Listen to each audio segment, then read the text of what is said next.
사도신경으로 신앙 고백 드리도록 하겠습니다.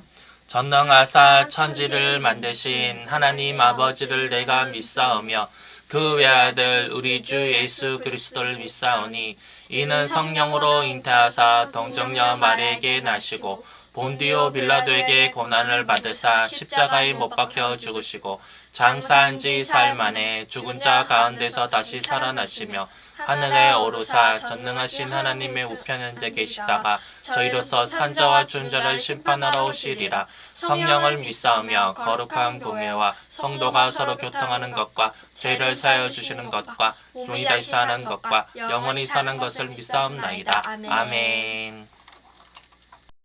자, 첫 번째로 옛사람은 무엇입니까? 본문에서 22절을 보게 되면 유혹의 욕심을 따라 랍니다. 일단 우리는 옛사람은 유혹의 욕심을 따라가는 사람입니다. 이것을 우리가 또 죄성을 따라 살아가는 사람이라고 생각할 수 있는 것입니다. 근데 어쨌든 유혹과 욕심을 따라가는 것은 새로 사는 것이 아니라 썩어져 가는 구습을 따르는 사람이라는 것입니다. 다시 하면 유혹의 욕심을 따라가는 그런 애습관은 즉 죄성을 따라 죄성의 관성에 따라서 그냥 몸을 맡긴 그러한 우리의 삶은 썩어져 가는 즉 사망에 이르는 삶을 살고 있다라고 우리는 알 수 있습니다. 그러한 사람이 옛사람입니다.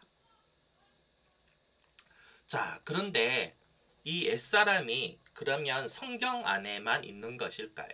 오늘날의 현재를 살아가고 있는 우리의 모습 안에서도 옛사람이 있는 건 아닌지 한번 비추어 보는 시간을 가졌으면 좋겠습니다.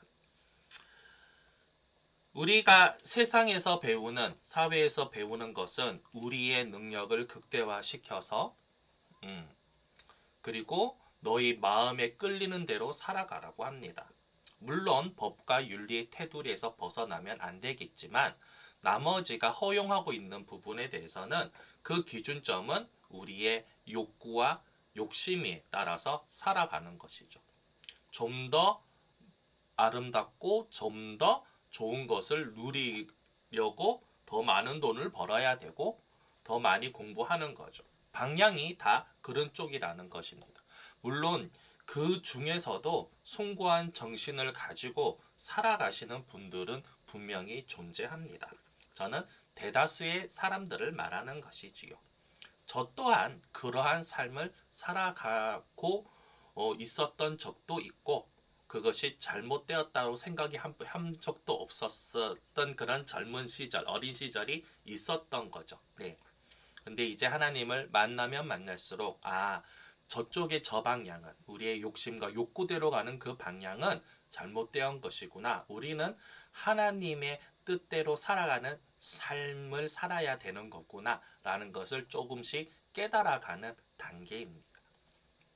근데 이것을 모르고 배우지 못한 사람이라면 당연히 학교에서 배운 대로, 사회에서 배운 대로, 또 많은 매스컴과 문화에서 전파되는 그러한 메시지는 우리가 마음대로, 너의 마음 가는 대로 흘러가라, 너의 욕구와 욕망대로 가라 라는 그런 메시지를 따라갈 수밖에 없는 거죠.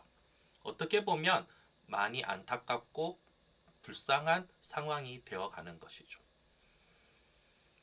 그리고 우리가 다 목회자만 되는 것이 아니라 사회인으로서 각 분야에서 하나님의 자녀로 살아갈 때에 여러분 분명히 이러한 욕구, 즉 자신의 욕구에 따라서 구습을 따르는 옛사람들과 분명히 부딪히는 일들이 있을 것입니다. 흔히 우리가 드라마를 통해서나 정말 사회생활을 해본 사람들이라면 상사나 동료가 자신이 힘들게 이렇게 연구하고 실행하였던 프로젝트를 한순간에 빼앗아가서 자기가 한 것처럼 막 이렇게 하는 사람들도 있죠. 네. 그런 거는 뭐냐면 주인공을 반대되는 사람, 악역들이 그렇게 많이 하죠. 그런데 우리 사회에 그런 것이 너무나 만연되어 있습니다. 만약에 믿는 사람들도 믿는다라고 말하는 하나님을 믿는 자녀라고 생각하는 스스로 말하고 있는 사람들 중에서도 그런 사람들이 분명히 있어요. 그렇다라는 것은 뭐냐면 그런 사람들은 아직도 옛사람으로 살아가고 옛사람의 속성이 그 안에 살아 움직이고 있다는 것입니다. 예. 그러나 우리에게 정말 중요한 것은 하나님은 그 옛사람을 버리고 새 사람으로 살아가길 원하시는데요. 새 사람을 살아간다는 것, 새 사람이 되었다라는 것, 그것은 무엇이냐? 본문을 보면 23절 보면 오직 너희의 심령이 새롭게 되어라고 되어 있습니다. 심령, 너의 마음과 영혼이 새롭게 되어야만 새 사람이 된다라는 것이죠. 우리의 마음가짐이 새로워져야지 새 사람이 되어야 된다는 것입니다. 될 수 있다라는 것입니다. 24절은 더 나아가서 하나님을 따라 우리는 이제는 세상이 알려주고 세상에서 배운 지식과 문화의 방향대로 가는 것이 아니라 이제는 하나님을 따라간다라는 것입니다. 하나님의 뜻과 하나님의 사랑과 하나님의 마음이 적혀져 있는 그 구절대로 알려주시는 대로 그 방향대로 가는 거예요. 그럴 때 하나님의 의와 진리의 거룩함. 거룩함 뭐냐? 우리가 계속 말하고 있지만 구분되는 거예요. 세상이 말하는 의와 진리는 있어요. 그리고 하나님이 말씀하시는 의와 진리도 있어요. 그러나 그것은 구분되어져 있다라는 겁니다. 구별되어져 있다는 뜻입니다. 그래서 하나님이 말씀하시는 의와 진리를 우리는 스스로 성경을 통하여서 말씀을 들음으로써 또 깊은 묵상과 기도를 통하여서 찬양을 통하여서 우리는 자꾸 날마다 하나님의 말씀하시는 의와 진리를 자꾸 깨닫고 마음에 새겨야 돼요. 그래서 우리가 자꾸 거룩함으로 자꾸 입어야 되는 거예요. 본문의 말씀처럼 의와 진리의 거룩함으로 지음을 받은 사람이 바로 새 사람이라는 겁니다. 네. 그런데 이 세 사람이 단번에 뿅 하고 변하는 게 아니에요. 그래서 신앙생활은 어렵습니다. 그런데 어떤 종교이든 간에 뭐 해탈의 경지 이랬다 불교 용어죠.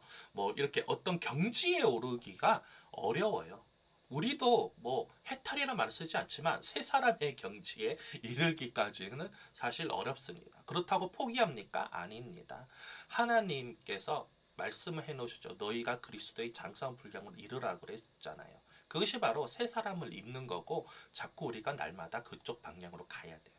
그런데 그것을 아예 포기해버리고 옛사람의 모습대로 살아간다면 세상의 조롱거리가 될 수밖에 없고 비아냥거리가 될 수밖에 없는 거예요. 그래서 많은 사람들이 예수님을 믿는 사람을 향해서 손가락질하는 이유가 바로 그런 사람들 때문인 거예요.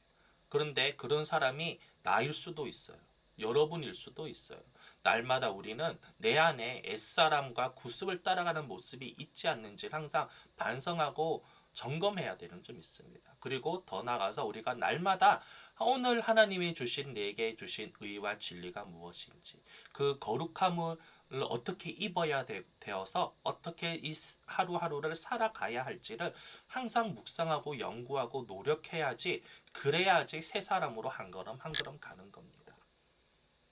단번에 되지 않는다고 여러분 낭망하거나 좌절하거나 포기하지 마십시오.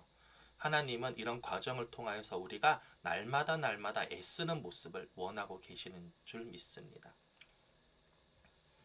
그런 사람이 겸손한 사람이겠죠. 나는 한 번에 될 수 있어. 나는 완벽하게 새 사람이야. 그래서 더 이상 노력하지 않아도 나의 모든 행동과 말은 거룩해. 그래서 나는 사람에게 감동을 줘.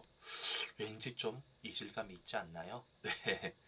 사람 냄새가 나지 않지 않나요? 자, 우리는 비록 그렇습니다. 절대 기준에 못 미치더라도 새 사람이 되려고 날마다 노력하는 그 모습이 오히려 믿지 않은 사람에게도 진한 감동을 주고 또 야 정말 예수 믿는 사람은 저렇게 사라져가는 사람이구나 살아내는 사람이구나 라고 그들의 입에서 하나님을 찬양하고 하나님이 살아계심을 인정하는 말이 나오는 줄 믿습니다. 명절에 이 말씀을 제가 명절의 시즌에 이렇게 말씀을 함께 나누는 이유는 우리가 분명히 이 안에 우리가 믿는 사람으로서 더 믿지 않는 친지들을 만나서 또 이런저런 이야기를 하고 또 우리가 애써서 또 기회를 어떤지 못 어쩐지 간에 전도하려고 노력하는 줄 믿습니다. 그런데 정말 중요한 것은 우리가 날마다 이런 새 사람으로 사라져 가는 그러한 모습을 보고 있어요. 안 믿는 친지들과 친척들은. 그런데 그래서 그 명절은 어떻게 보면 시험 기간인 거예요. 결정 짓는 날입니다. 결과를. 그럴 때 우리가 얼마나 새 사람으로 살아가려고 노력하고 발버둥 치는지, 그리고 그들에게 마음에 감동을 주었는지 그것을 알 수 있는 시간인 거예요. 그래서 우리는 사실은 명절이 아닌 시간에 더 많은 공을 들여야 되는 거예요.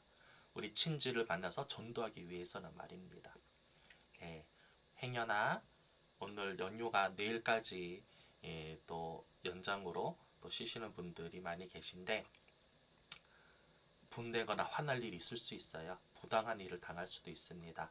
그러나 여러분들의 말과 행동으로 말미암아 복음이 전해질 수도 있다라는 거 명심하시고 하루하루를 또 하나님 안에서의 거룩한 긴장감을 가지고 또 하나님의 강력하신 은혜 안에서 살아가시는 여러분과 제가 되길 주의 이름으로 소원합니다. 아멘. 자, 우리 말씀을 놓고 잠깐 기도하는 시간 가지도록 하겠습니다. 하나님 아버지, 우리가 새 사람으로 항상 살아가려고 노력하고 발버둥 치는 우리들 되게 하여 주시고 날마다 하나님을 따라 의와 진리의 거룩함을 입으려고 노력하는 우리들 되게 하여 주시고 그럴 때에 많은 믿지 않는 자들 우리에게 붙여주셔서 결신하고 전도하는 일들이 많아지게 이 한국교회와 전세계에 많아지게 하여 주셔서 상처받고 실망하여 떠난 많은 사람들이 하나님 품으로 돌아와 진정으로 하나님을 만나는 역사가 있게 하여 주시고 세계 선교에 힘쓰고 있는 선교사님과 가족들에게도 새 힘을 주시는 귀한 시간들 되게 하여 주시고 무슬림이 돌아오게 하여 주시고 이단에 빠져있는 불쌍한 우리 이웃들을 형제들이 돌아오는 역사 있게 허락하여 주시옵소서. 예수님 이름으로 기도드렸습니다. 아멘. 자, 우리를 위해서 최혜림 학생이 헌금 기도해 주시도록 하겠습니다. 하나님 아버지, 오늘도 좋은 말씀 주셔서 감사합니다. 오늘 주신 말씀에 대해 기도를 하며 또 그 기도를 믿음으로 하여 그 기도가 이루어지게 해주시고 또 다음 주에도 예배 들어와서 같이 예배드리게 해주세요. 그리고 저희가 드리는 헌금 하나님께 온전히 올려지게 해주세요. 예수님의 이름으로 기도드립니다. 아멘. 하늘에 계신 우리 아버지여, 이름이 거룩히 여김을 받으시오며 나라의 마옵시며 뜻이 하늘에서 이루어진 것 같이 땅에서도 이루어지이라. 오늘날 우리에게 일용할 양식을 주시옵고 우리가 우리에게 죄 지은 자를 사하여 준 것 같이 우리 죄를 사하여 주시옵고 우리를 시험에 들게 하지 마시옵고 다만 악에서 구하소서. 나라와 권세와 영광이 아버지께 영원히 쌓옵나이다. 아멘.